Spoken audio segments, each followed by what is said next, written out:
Minister-president Eugène Ruggenaat heeft vandaag maatregelen aangekondigd om verspreiding van het coronavirus op Curaçao tegen te gaan. Vanaf vandaag moeten alle winkels om 8 uur gesloten zijn. De enige uitzondering is er voor restaurants en Trucky Pang. Vanaf vandaag is het ook verboden om te eten of drinken bij welke zaak dan ook. Alleen take-out is toegestaan.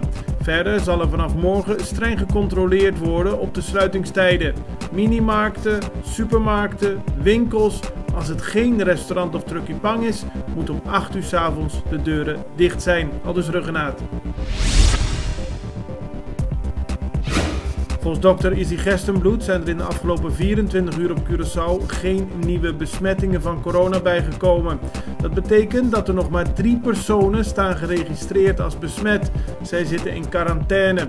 Nog 18 mensen worden gemonitord. En in totaal 1365 personen zitten in vrijwillige quarantaine voor een periode van 14 dagen. Zij moeten zoveel mogelijk binnen blijven. Als ze toch naar de winkel moeten gaan, moeten ze minstens 2 meter afstand houden tot andere mensen.